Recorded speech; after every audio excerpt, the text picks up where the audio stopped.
Speaker कौमी assembly Ayaz Sadiq ने chief election commissioner को ख़त लिखा है जिसमें कहा गया है कि पार्लियामेंट की खुद मुख्तारी कायम रखते हुए मखसूस नशिस्तें अलॉट की जाएँ। इसी पर मज़ीद तफसील जानेंगे नौशीन से। नौशीन, क्या लिखा है मज़ीद इस ख़त में? जी बिल्कुल, कौमी असम्बली के स्पीकर अयाज सादिक ने जो खत लिखा है उसमें कहा है कि जो आज़ाद अरकान है वो एक सियासी जमात का हिस्सा बन गए, उन्हें पार्टी तब्दील करने की इजाजत नहीं दी जा सकती। इलेक्शन एक्ट में पार्लियामेंट ने नई तरामीम कर दी और इलेक्शन एक्ट पर अमल दरामद किए बगैर इलेक्शन कमीशन मखसूस नशिस्तों का फैसला नहीं कर सकता। सुप्रीम कोर्ट का जो फैसला है वो माजी के एक्ट के तहत था, जो अब काबिल इत्तलाक नहीं है। और खत में मजीद कहा गया है कि पार्लियामेंट की खुद मुख्तारी कायम रखते हुए मखसूस नशिस्तें अलॉट की जाए। सुप्रीम कोर्ट ने जो है अपने फैसले में हिदायत की थी कि वो आज़ाद अरकान को कि वो किसी पार्टी में शमूलियत अख्तियार कर ले।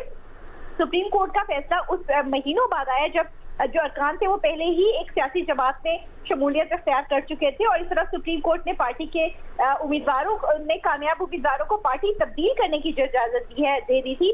और उन्होंने खत में मजीद कहा गया है कि आप जो एक्ट है उसके तहत जिस रुकन ने कागजात नामजदगी के साथ पार्टी सर्टिफिकेट नहीं दिया वो आजाद तस्वुर होगा, और एक्ट के तहत किसी भी अदालत, सुप्रीम कोर्ट, हाई कोर्ट के डिक्लेरेशन का असर नहीं होगा।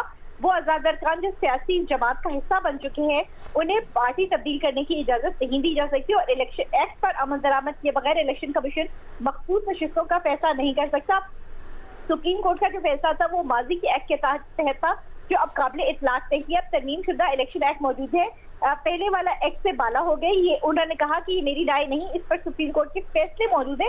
इलेक्शन कमीशन पार्लियामेंट के बनाए गए कवानीन पर अमल दरामद करे। इलेक्शन कमीशन पार्लियामेंट और जमहूरी असूलों की बालादस्ती को यकीनी बनाए। पार्लियामेंट की बालादस्ती कम करने के किसी भी इक़दाम से आवाम के इदारों का एतमाद कम होगा। इलेक्शन कमीशन को हुक्म दिया गया था कि एक जमात को अरकान को दूसरी जमात में शामिल होने दिया जाए, और अदालती फैसले का ये तासुर है कि किसी जमात के रुकन को दूसरी जमात में शामिल होने की इजाजत दी गई है। जी ठीक है। स्पीकर कौमी असम्बली अयाज सादिक ने चीफ इलेक्शन कमिश्नर को खत लिखा है जिसमें कहा गया है कि अदालती फैसले का तासुर यह है कि किसी जमात के रुकन को दूसरी जमात में शामिल होने की इजाज़त दी गई। बहुत शुक्रिया नौशीन यूसुफ, हमें तफसीलात से आगाह कर रही थी।